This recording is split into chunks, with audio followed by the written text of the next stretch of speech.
Albert Einstein once said, everybody's a genius. But if you judge a fish by its ability to climb a tree, it will live its whole life believing that it is stupid. Ladies and gentlemen of the jury, today on trial we have modern day schooling. Glad you could come. Not only does he make fish climb trees, but also makes them climb down and do a 10-mile run. Tell me, school, are you proud of the things you've done?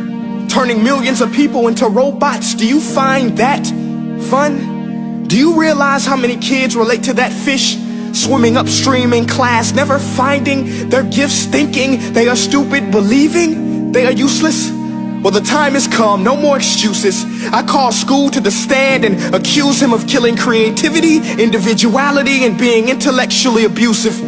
He's an ancient institution that has outlived his usage. So, Your Honor, this concludes my opening statement, and if I may present the evidence of my case, I will prove it. Proceed. Exhibit A. Here's a modern day phone. Recognize it? Here's a phone from 150 years ago.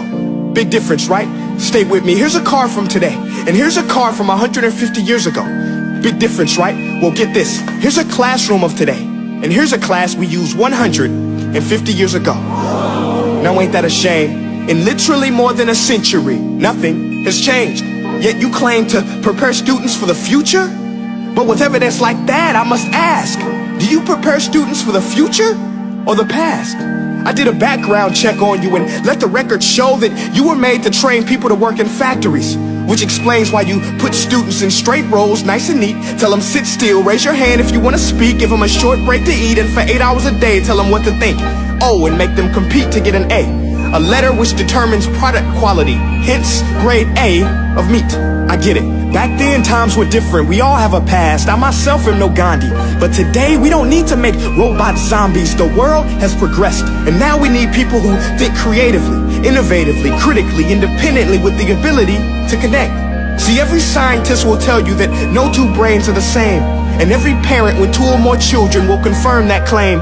So please explain why you treat students like cookie cutter frames or snapback hats, giving them this one-size-fits-all crap. Watch your language. Sorry, Your Honor, but if a doctor prescribed the exact same medicine to all of his patients, the results will be tragic. So many people will get sick, yet when it comes to school, this is exactly what happens. This educational malpractice, where one teacher stands in front of 20 kids, each one having different strengths, different needs, different gifts, different dreams, and you teach the same thing the same way? That's horrific. Ladies and gentlemen, the defendant should not be acquitted. This may be one of the worst criminal offenses ever to be committed. And let's mention the way you treat your employees. Objection. Overruled. I want to hear this. It's a shame. I mean, teachers have the most important job on the planet, yet they're underpaid?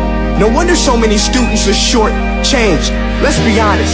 Teachers should earn just as much as doctors, because a doctor can do heart surgery and save the life of a kid.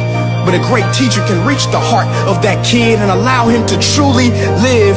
See, teachers are heroes that often get blamed, but they're not the problem. They work in a system without many options or rights. Curriculums are created by policymakers, most of which have never taught a day in their life. Just obsessed with standardized tests. They think bubbling in a multiple choice question will determine success. That's outlandish. In fact, these tests are too cruel to be used and should be abandoned, but don't take my word for it. Take Frederick J. Kelly, the man who invented standardized testing, who said, and I quote, "These tests are too cruel to be used and should be abandoned." Ladies and gentlemen of the jury, if we continue down this road, the results will be lethal. I don't have much faith in school, but I do have faith in people. And if we can customize healthcare, cars, and Facebook pages, then it is our duty to do the same for education, to upgrade it, change it, do away with school spirit, because that's useless.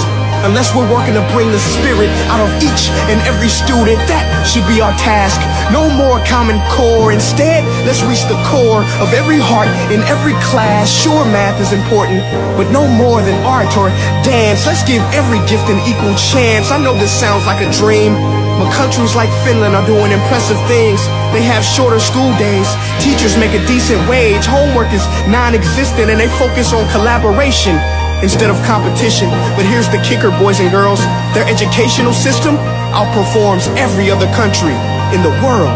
Other places like Singapore are succeeding rapidly. Schools like Montessori, programs like Khan Academy. There is no single solution, but let's get moving.